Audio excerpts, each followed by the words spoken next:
Hey, this is Darren from Property Prosperity. I thought I'd give us a bit of a snapshot on where the property market's in Adelaide at the moment. So what I'm going to do, bear with me, I'm going to look down a little bit because I'm using a spreadsheet to take you through this stuff. But and if you're in other states, then you will find this interesting. What I will be doing is I'll referring to the Adelaide property market in relation to other property markets throughout Australia. So if you do have, if you are in another state and you'd like me to give you a bit of an update where your state's at, then feel free to put a comment in the comment box, and I'm happy to talk about your state as well and how things are going. So I'll just work my way through. The one caveat to this information I'm giving to you is it comes out at the end of June. It is the information that's collected from a couple of months before that. So it's about May then when the information's come out. So it is a couple of months old, but that's as soon as we can get it basically. So it is the latest information we have so far. The other thing is what I've done is I've excluded units out of it. So I'm purely looking at houses. So just to make it a bit easier for us to try and understand all the information. So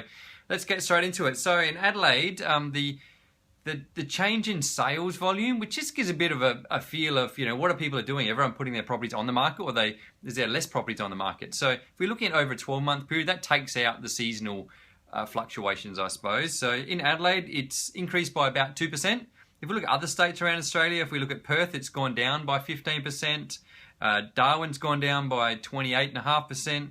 You know, Sydney's gone down by 12%. So basically, you can see in the rest of Australia, Adelaide's probably one of the few places, as well as Brisbane, where the actual number of sales has increased over that period of time. So this is the actual sales volume, not the actual sales price, but the sales volume. So that means that there's more people putting their properties on the market and more people selling their properties. So so that's a bit interesting. If we're looking at the actual median sales price, averaged out over the last 12 months, Adelaide median sales price is about $430,000, which is significantly lower than all the other east states or inland states. Basically, Tasmania is a little bit less, but excluding Tasmania, we're looking at probably the next one up is probably Queensland in Brisbane. Now, if you're looking at Sydney, the median house price is around about $900,000. So you can see between $430,000 in Adelaide and $900,000 in Sydney, it's significantly cheaper in Adelaide for the median house price. So you know what they talk about as far as you know, livability or affordability, it's a lot cheaper in Adelaide relative to other states. If we're looking at the change in the median house prices, if we're looking at just over the short term, you know, over the last 3 months, Adelaide's gone up by just over 1%. Most other states, Brisbane's gone up by about 1%. Sydney's even gone up by about 1% over the last 3 months as well. So you can, you know, pretty much a lot of the states are still continuing to rise. But if you look at what's happened over the last 12 months, Adelaide's gone up about 3%. Where we look at, last 12 months, yeah, we've got Adelaide's gone up by 3%, whereas Sydney's gone up by like 14%. So if we look at that over like a 36-month time horizon, so over about 3 years, then Sydney's gone up by 46%. You know, if we're doing that over a 5-year period, Sydney's gone up by like 50%. If we look at the same period in Adelaide, you know, over the last 5 years, our house prices have gone up 7.5%. So you can see the difference between the house price increase in Sydney relative to the house price increase in Adelaide is significant. So, you know, that would probably indicate to us, which we can see by the median house price being so low, that house prices are quite affordable, and unless incomes have gone up significantly more, which they haven't really. Incomes are probably about 25% more in Sydney than they are in Adelaide. So that would mean that, you know, it's a lot more affordable for a property in Adelaide. And again, that means if you're looking for an investment or trying to get into the market, Adelaide's a lot better market to get into. So you'd probably say then that would, you know, either the Sydney market's very overpriced or the Adelaide market is underpriced, or a combination of both, basically. So you'd expect then over time the Adelaide market to go up, and you'd probably expect the Sydney market to go down. Looking at other states, they've done similar sort of things. Adelaide's probably the one that's probably stayed down as far as the most over that sort of 5-year period. You know, other states are, you know, over the last 5 years, you're looking about, what I'm looking at, rather than just looking at the total growth after the last 5 years, if we look at that as like a compound interest rate, so we look at that averaged out over the whole time. If we look at Adelaide, we've got sort of 1.5% increase in value over the last 5 years, so return on your money, I suppose. Where if you look at that relative to Sydney, it's around about 8%. So you can see, as an investment, if we're purely focused on capital gains, then Sydney's a lot better investment over those last 5 years than Adelaide would be. So 1.5% is not really that much rise. And so generally what people are talking about, they're talking about property prices rising by, doubling every 10 years.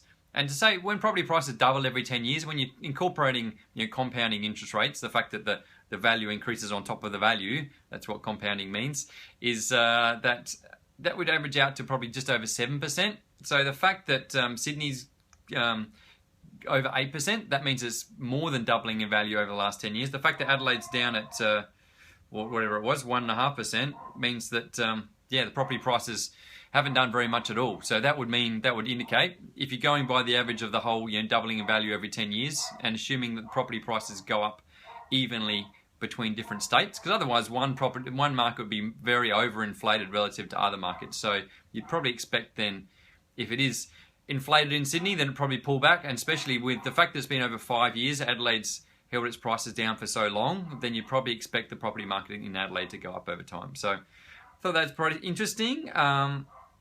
If we're looking at over a 20-year time horizon though, and again, this gives us a bit more of a long-term perspective. Okay, Adelaide's undervalued if we're looking at over the last 5 years. Over the last 7 years, over the last 20 years, Adelaide is around about 7.2%. So that equates to around that doubling in value every 10 years thing. So you can see if we look at over a long investment time horizon, then that's when people say, oh, this doubling in value over 10 years thing. And a lot of people say, well, that's not really true.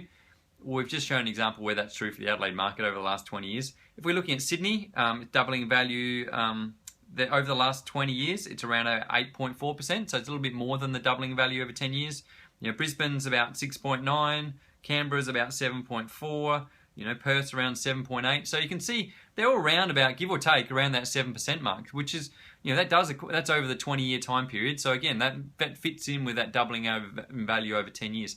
The thing to remember, this is only a general over the whole market in Adelaide, or the whole market in Brisbane, or the whole market in Sydney. So there's going to be pockets within Sydney or Adelaide or Brisbane or wherever that it's done nothing over the last 10 years.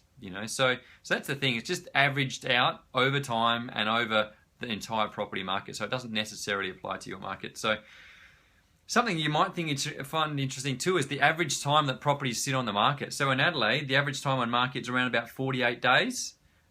This is over the last 12 months. In Sydney, the average time on the market is only about 28 days. So you can see when properties go on the market in Sydney, they're selling pretty quickly. They're selling at a very high price, and they're selling, obviously the median house price is quite high too. So that's showing that the market's still kicking along in Sydney.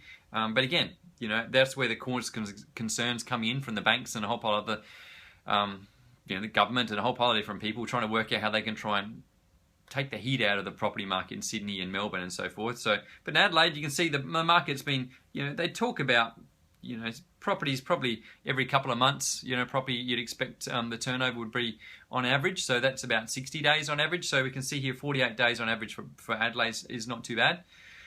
Some other things we can see which are quite interesting, the vendor discounting. So that's the average reduction in price that the owner takes on the final sales price compared to what they have actually advertised it for. So in Adelaide, it's for like a 4.5% reduction in sales price compared to the original advertised price.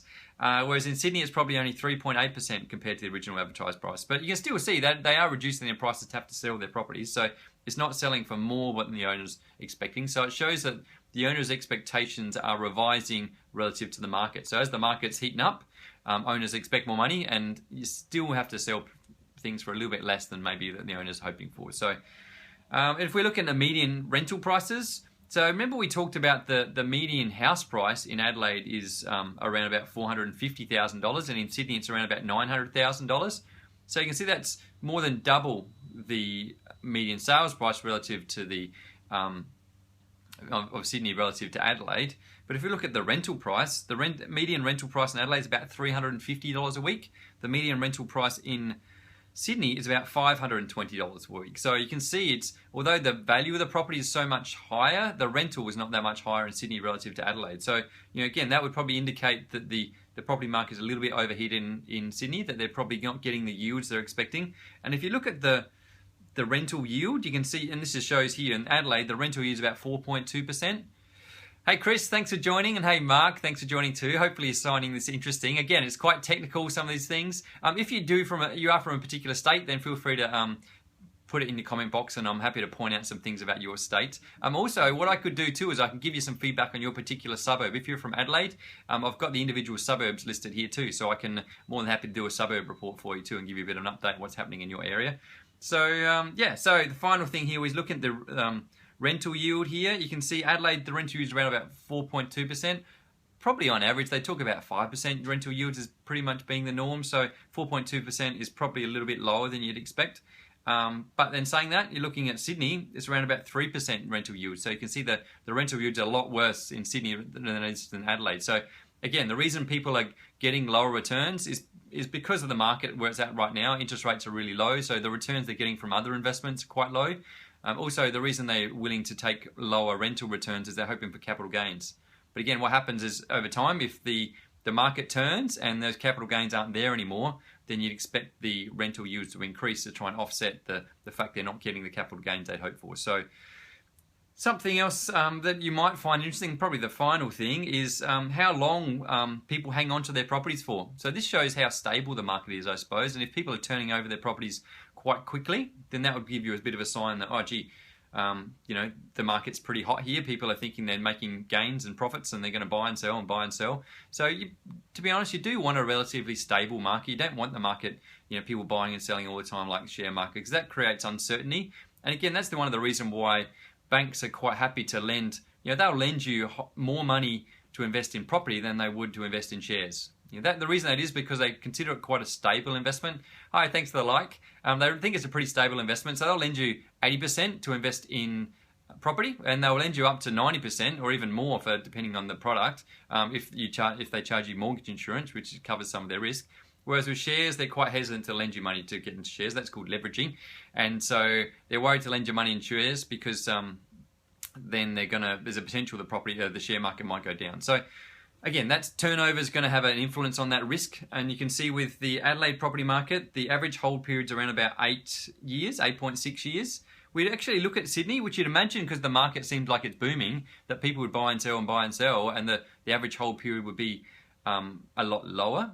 But you actually look at it, it's around about 11 years is the average time that people hang on to their properties for in Sydney. So if we look at some other states, like Canberra, it's about 10 years, Brisbane's about 10 years, Melbourne's about 11.8, Perth is about 9.4. So you can see it's a much shorter period that people hang on to their properties in Adelaide relative to most of the other mainland states. So what that means, I don't know. It means people are probably either moving on or moving up, or there's developments happening, people buying and knocking down and subdividing, and a whole pile of different things happening. So it just gives you an indicator. And what you do is you don't really take one of these factors as an indicator of anything. I suppose collectively you put it all together, and then it just gives you a bit of a gut feel, and then you just rely on what seems to make sense with you.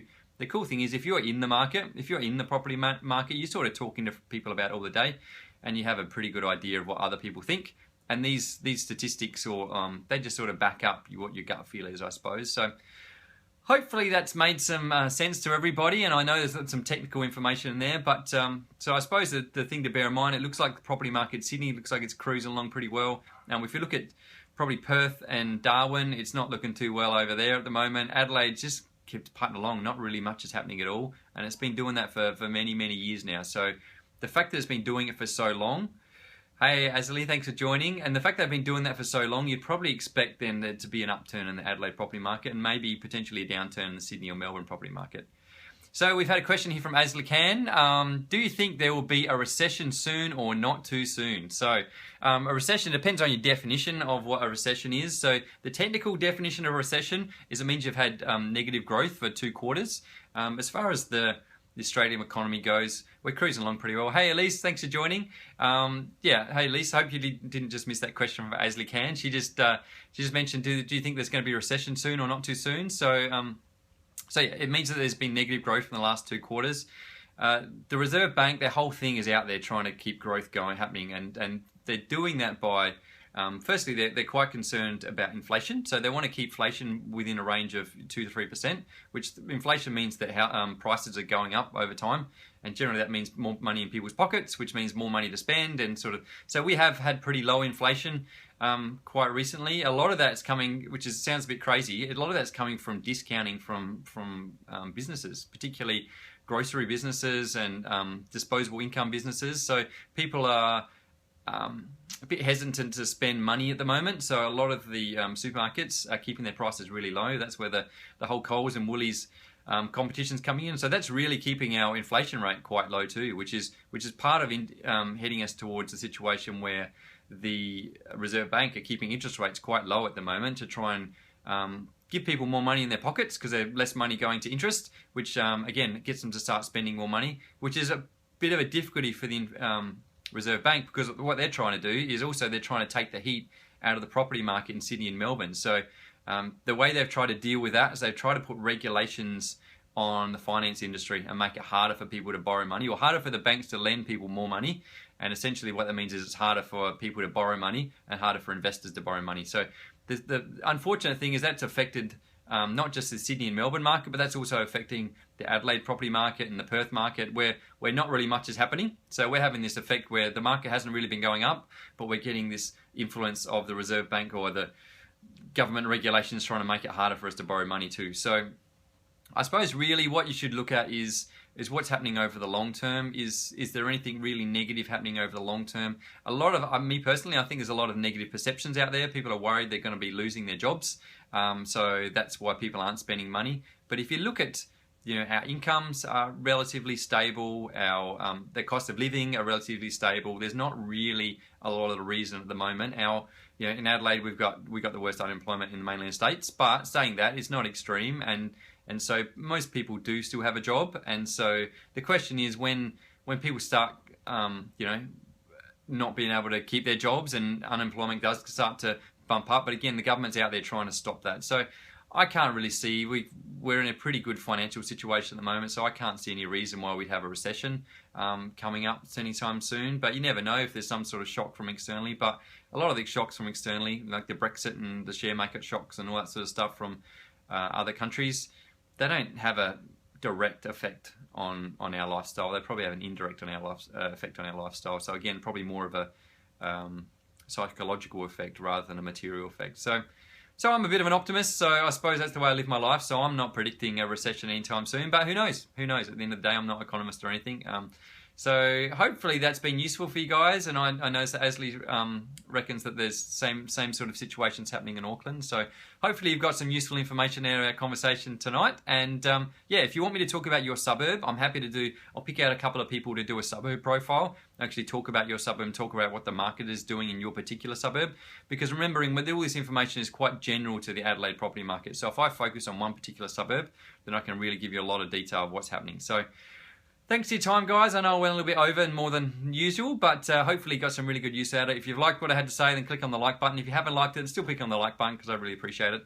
And if you think someone else is in the property market and they're just interested to know what's going on, then click on the share button. I'm sure they'll find it useful. And if you've got a comment or something you'd like to say, put it in the comment box and I really appreciate it. So thanks, guys. I appreciate your time and I look forward to talking to you all good soon. Bye. Well, sorry about that.